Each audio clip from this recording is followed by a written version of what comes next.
I'm the Nostalgia Critic. I remember it so you don't have to. Today, we are looking at movie Feces, the leavings of a total... If we're lucky, we may be able to track down what produced this horrible piece of dung. Ah, just as I suspected, I thought this came from a Tim Allen comedy. Right over there, you can see what produced this wretched piece of shit. Jungle to jungle.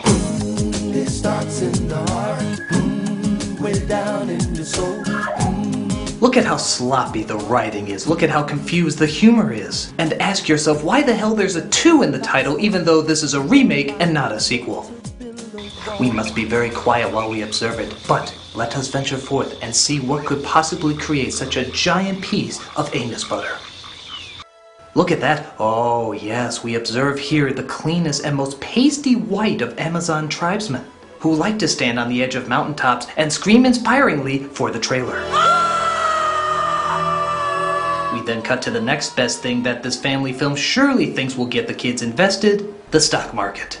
300 lots of coffee futures? You call that a hunch? No, Richard, I call that an opportunity. 300 lots in this market is not an opportunity, it's a death wish. Knowing that your kids are no doubt sucked in by all this technical talk, the film then proceeds to go to a subject matter that kids want to hear even more about: divorce proceedings. I'm getting married to Charlotte in 30 days. In order to do that, I need the divorce from Patricia. You'll overnight in Caracas, then fly to Canaima the next morning where you'll be met. Thanks. See you in 2 days. So Tim Allen's character, whose name you will never call him, so let's just keep calling him Tim Allen, is off to the Amazon to get a divorce from his wife so he can marry another woman. Weird and complicated? Oh, that's merely the icing on this cake of bullshit. We received this letter from your wife today. Senora Cromwell says that she could not come to Canaima, but she wants us to get you to Lipo. Wait a second, what are you talking about? I traveled 3,000 miles to get here and she doesn't show up? What's that about? After being attacked by deadly rubber fish, Tim Allen enters this knockoff of The Mission and we see his wife Patricia. Notice how their hairstyles indicate that they met at a Mark Summers Jew Fro convention, very popular in the 90s.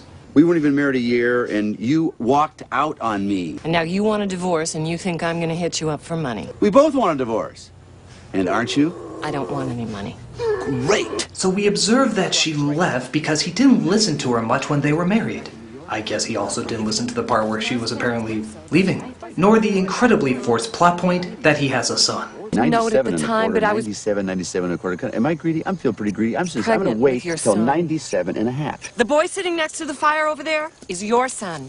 I must have started 1,000 letters to tell you, but every one of them started with, "I know you never wanted children." This is nuts. This is nuts. This is unbelievable. I was confused. You know what you just I said to didn't know me? what This is to do. unforgivable. I'm not asking you to forgive me, but he didn't do anything, so don't blame him. So, as you can quickly observe in this film, these are all, in fact, horrible people. She has a son for 13 years and never tells him. He's too invested in his stocks and bonds. And there's a Tarzan wedlock because of it. Mimi Siku. Hi, Mimi Siku. I'm Michael Cromwell. The boy's name is Mimi Siku. And yes, I've heard manlier names out of Paranormal Activity as well. Palaku tells me that I'm your father. That's a nice pot you have. And as you can clearly see, poor Tim Allen can't even tell the difference between a pot and a pan. Right? He got that wrong, didn't he? There's some controversy about that. Don't leave any comments about we're not doing another fuck-up video. So he thinks that his son can't understand him, but the child reveals the next day that he can, thus adding to the contingency of liars that makes up this family. I've got to go back to my village. I'm a trader. That's what I do. This in your village, yes? Women who hold fire up Sky's butt? I've never had her described quite like that. This, of course, raises the question how anyone, even a lone tribesman, can confuse raising a hand as holding something up the Sky's butt. Would answering a question in class be considered the Sky's cavity check? Would a high five make these two the Sky's proctologists? Even Mimi, we see, is double-fisting the Sky up the anus earlier. So we come to the conclusion that there's deduction, and then there's just morons. And the morons who encourage the morons. When I'm a man, will you take me to Statue of Liberty? Sure. Why not? Yeah. We then see Mimi's pet spider, Matika, who Alan does not treat very well. I will crush you like... How about? Wheel. this is another curious moment. If the spider is in fact his pet, why does he look so playful when Alan plunges a rock after it, almost smashing it to smithereens? If, say, someone threw a rock at your cat, would you laugh it off as a comedic moment? Let's find out. Oh my god, crackers! Crackers, no! No. Son of a bitch, you killed my crackers! Baboon is your Panari name. Baboon? Well, at first they wanted to go with man who must be smarter than he looks. If we get to pick our own names, I'd like to pick this. Man who's extremely well endowed. This moment brought to you by Disney. It turns out Mimi goes through a ceremony that officially makes him a man. So, he expects Alan to hold up his end of the bargain and take him to New York. Mimi, see, I have to be back at the exchange floor. I'm getting married. I cannot take you tomorrow. Here, if you make a promise, you keep it. Perhaps she means like the promise she made that she would meet Alan outside the plane at the airport, thus not putting him in this mess to begin with. Hypocritical bitch. This is the most important day in your son's life. And now you're going to humiliate him in front of the whole tribe by not keeping the first promise you ever made to him? The son you only told him about 2 days ago, again, hypocritical biatch. Me happy to be with you, Baboon. As you probably deduced, he of course decides to take him with and not bring the mother for some reason. You know the drill, bitch of the hypocritical type. As we see, Alan meets up with his assistant. Why didn't you sell? You did not confirm. What's coffee doing now? It's under 90 cents and gone limit down for 15 years, Michael. You say sell, I say confirm. Sell, confirm, sell, confirm. You confirm and I sell. You didn't confirm, so I didn't sell. Once again, children get to hear that riveting stock market talk. No wonder they put this as a double feature with Wall Street. Oliver Stone would be so proud. By tomorrow morning, it could be 85 or lower. We just wait it out. Something will happen. The market will turn around. His boss isn't happy that the stocks they didn't sell are now doing poorly, and Mimi misinterprets this as set Spider loose to commit murder. Look up!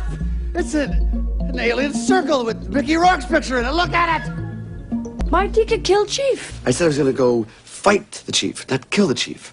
Around here, only postal employees kill chief. You may also catch on to Tim Allen's only role in this movie, and that's to recite all the lines that didn't make it into unfunny episodes of Home Improvement. After you pee, you put the seat back down. Females and tribes start war over this. Magic. No, magic will be if he understands English. Yellow number 5 and zinc oxide.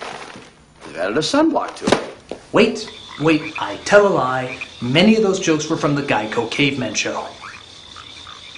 Yeah, you totally forgot that existed, didn't you? So Alan goes to see his fiancée, who is a fashion designer, and Mimi immediately falls in love with Martin Short's daughter, played by Lily Sobieski. Angel on table. And now we come to the public service announcement part of our show. This is for all you aspiring writers out there. For everybody out there who's looking to get something published in Hollywood, don't ever use the word angel in your screenplay. Ever. Remember how well it worked in the first Spider-Man movie? You grabbed me and said, Aunt May? Aunt May? Is that an angel? That was heinous. How about when that little Star Wars pimple said it? Are you an angel? Any movie even starring an angel seems to be geared for pig shit failure. So please, do yourself a favor and act like you never heard of them. Unless you're doing a parody of It's a Wonderful Life. That's okay. After Mimi pulls a stunt walking on the ledge of a building, Alan's fiancée is concerned that she doesn't have what it takes to look after him. I don't think so, Mimi's Michael. just visiting. I want to show him a good time. After that, he goes back home, and we can go back to being exactly the way we were. Entirely wrapped up in ourselves. Just like real New Yorkers. But Mimi finds it still rather difficult to fit in.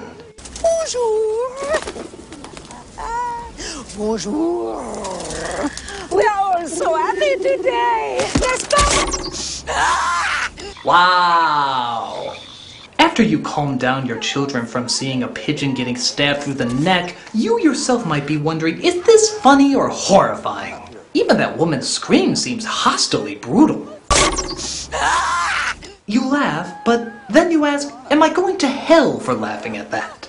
Either way, it deserves the Disney logo.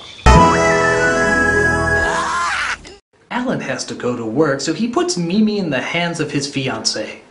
Wait, I can't watch him. You don't need to babysit him. He'll be fine. Yes, you don't need to babysit a kid who walks around on the ledge of buildings, sets loose killer spiders, and nearly decapitates innocent birds.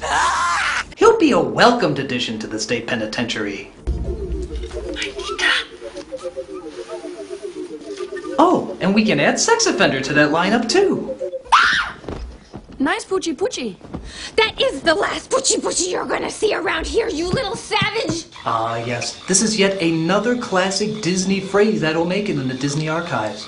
Hakuna Matata means no worries, Zippity Doodah means what a wonderful day, and Pushy Bushy means vagina. I can see that on children's shirts in a millisecond. So Matika is set loose again to partake in what I think is the 5th overused spider joke. And Mimi sets his sights for the Statue of Liberty, and even manages to make his way there undetected. Even though all these people are looking right at him, and yet they tell no one. An interesting trait of New Yorkers, but not a surprising one. Alan is called in about Mimi climbing the statue, and he tries to explain the ways of New York life. Didn't I tell you to wait in the apartment? I want to see Statue of Liberty. I said we'd do that tomorrow. Always tomorrow. You're too busy for Mimi Siku. I want to see Statue of Liberty, I go. Now you might be asking yourself, wasn't he just saying me instead of I in an earlier scene? Me happy to be with you, baboon. Well, there's a very good reason for that. Oh, fuck it, I just want to hear that woman scream again. So his assistant finds someone else who is interested in buying the stock, which it turns out is the Russian mafia. Introduce my comrades to you. Stand up. Ezekiel, sit down. Come. We talk beans. You might be wondering how a movie about a boy in the jungle got to a point in the story where they're talking about the Russian mafia. We're gonna take a short little break while I figure that out. Boy in the jungle, Russian mafia. Okay, I think I figured it out. The loyalty of the stockholders is at risk, so they ask several people around who have money. They all have zany solutions to the problem, but one seemed investment worthy, with no backfires at all. So they entered into a deal of business with them, sneakily and smoothly.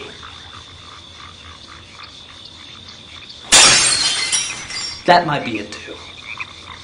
I want guarantee that price not drop below 75. Well, would you look at that? It appears we have come across Jumba from Lilo and Stitch. No, I'm not even kidding. That's really him. He's also Codsworth and the bad guy from Pocahontas. Obviously, what this movie is trying to say with this casting decision is that Russians are a light-hearted, cartoony folk, if you will, that shouldn't be taken too seriously on any occasion. I mean, just look at their leader. He looks like a funny guy. Alan tells the assistant to get out of the deal, but he foolishly sells the stock to them anyway. But this doesn't get in the way of more sentimental moments like this one. Why did Palico leave you, baboon? I probably took her for granted.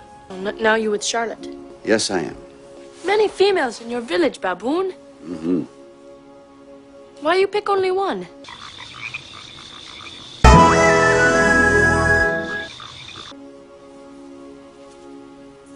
Well, when you pick one to love, it's very different. By the way, don't you love how he had to think about that for a moment? He didn't immediately turn it down. Like he thought to himself, yes, I should get some more hoes in my life. But obviously, something snapped him out of it. Many females in your village, baboon. Mm-hmm. Why you pick only one? Oh, no. Well, when you pick one to love, it's very different.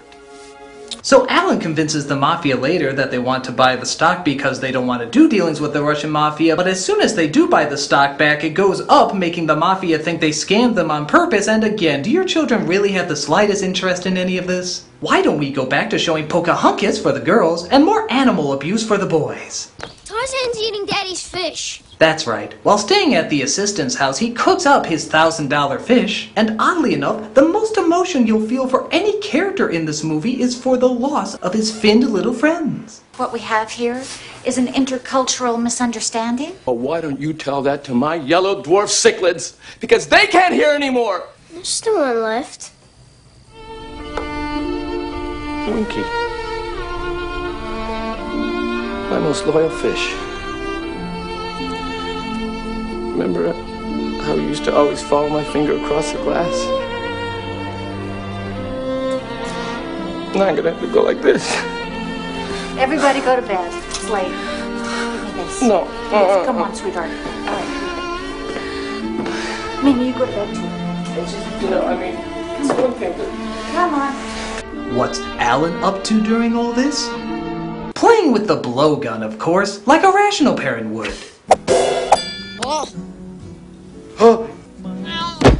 Now, some of you may find the abundance of animal cruelty in this movie slightly disheartening, but not nearly as disheartening as Mimi starting his one-boy cult. For as you can observe, he paints her face, has her speak a new language, and even gives her a new identity.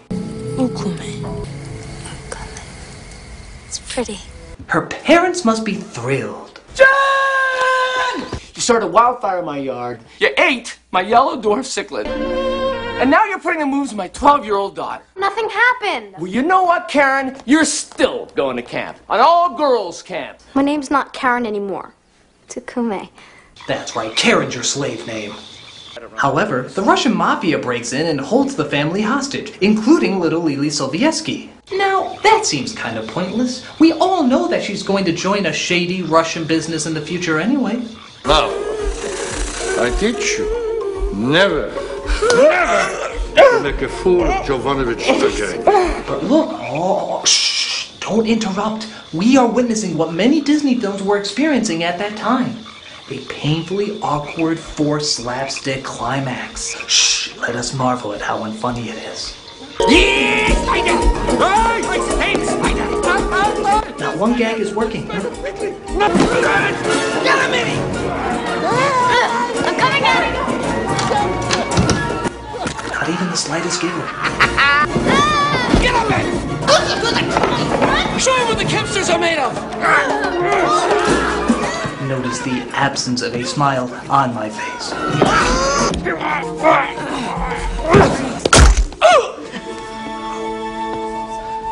Oh, well, I hope you feel privileged about what you just witnessed. What was up with the Vulcan thumping? I didn't get that. So the Russian mafia are scared away by a spider. I do wish I was exaggerating that. And we see that Mimi has to go back home. Alan tries to give back the blowgun, but the son wants him to keep it. If you kill a fly, you will be a real Panari. Yeah, like that's gonna happen. So it turns out one day at the stock market that he does in fact see a fly, literally stabs his boss in the back for it, says fuck you to his fiancée, and heads down to his unnatural habitat. There were some intelligent animals in this movie, right?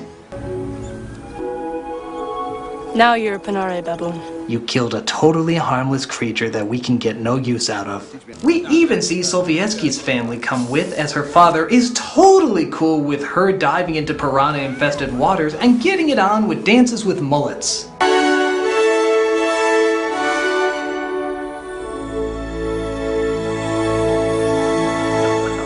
Do you see now how a film like this can produce something like that? Experts would describe this as a pretty bad flick. The family connections are considered weak, the logic makes little sense, and most of the jokes are, what's the word I'm looking for? Ah yes, bad. However, a good chunk of animals get hurt, and out here in the jungle, that's always good for ratings. I'm the Nostalgia Critic.